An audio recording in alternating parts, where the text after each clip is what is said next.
So good morning. Welcome to the Capitol campus of the USC Shoah Foundation. This is our home in Washington, D.C., and this is the first of what will be many public programs focused on the topics of anti-Semitism and the Holocaust and its relevance today. Before we begin, I want to thank all of our distinguished panelists for joining us today, especially on such a cold day here in Washington, D.C., where the traffic is not cooperating. I also would like to thank the Adir Challenge Foundation for co-sponsoring with us.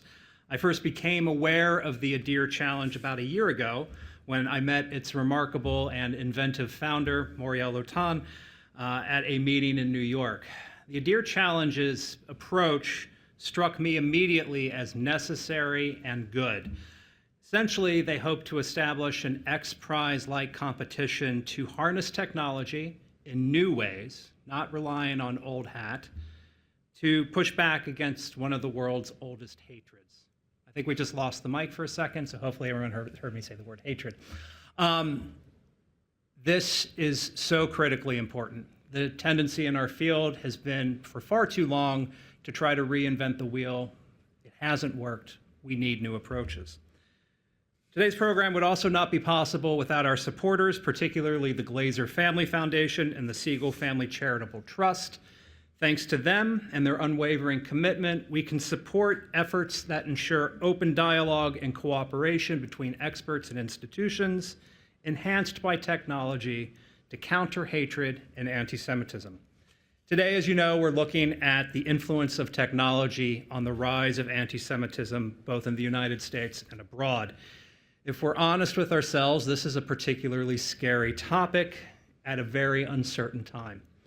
If we take recent polls at face value, most of our fellow citizens are more fearful than they have been in decades, particularly when it comes to the question of how technology informs, exacerbates, or contributes to a world of rising anti-Semitism.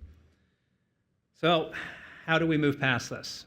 Let's start by acknowledging that popular culture has had a pretty strong influence on the way we look at tech and its influence on our lives, since at least the writings of H.G. Wells. But we should also acknowledge something really basic. Science fiction writers really aren't that good at predicting the future. To be sure, they play an important role in inspiring how we can look at the world, but they rarely focus on the benign aspects of technology, instead drawing our gaze on its dark potentials. After all, they have to sell books. And so, as a result, even among those of us who are scholars, that is, those of us who should know better, our view of technology is often shaped by broad perceptions as opposed to a deep understanding.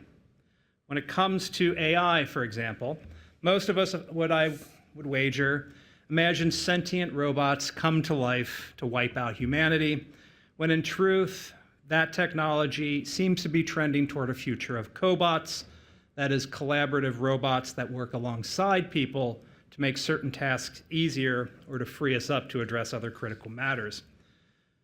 Regardless, the broad accessibility of technology, whether it's AI, LLMs, the internet, social media, bots, etc., combined with our general lack of understanding of their basics, pushes many of us to obsess over worst-case scenarios or to establish defensive postures that get in the way of our ability to harness technology. So one of the goals of today's programs is to look at both sides of the coin. Yes, we must deal with bad actors deploying the internet or social media or AI to evil ends. And clearly there are those like X or Meta who are seeking to roll back efforts to curb dangerous speech, both here and in the European Union. But at the same time, there are unexplored opportunities to educate and to find solutions. Some problems have potentially simple solutions. I'll come back to LLMs for a minute. Large language models, or LLMs, assess and learn the relationship between words and phrases at a massive scale, and then process that data to translate, predict, or generate content. ChatGPT is an LLM. When you look at the top 20 LLMs in use today, when they address issues like the Holocaust or anti-Semitism, they lead to problematic results. Their responses vary widely, ranging from dangerously biased content or even borderline anti-Semitic remarks to a complete refusal to engage in discussions on these sensitive issues. Why? The reasons have more to do with politics than anything else, because many of the creators of LLMs are scared, specifically scared of how to handle this content because it's tricky, it's politicized, and it can lead to criticism. And if we're also honest with ourselves, there are a lot of NGOs out there eager to pounce on any mistake. But by not addressing the Holocaust, by not addressing anti-Semitism, in fact, they are allowing more anti-Semitic bias to creep in. The solution calls for collaboration. Collaboration not just between subject experts and tech, but collaboration between subject experts themselves, which is the purpose of today's panel. We need to initiate proactive outreach and remember that no single organization will resolve the problems of technology and anti-Semitism alone. It's only through cooperation that we have a chance of fostering a shared understanding and pushing back. This is why the USC Shoah Foundation is tackling this issue. We have to move past our fear of technology to seek better solutions.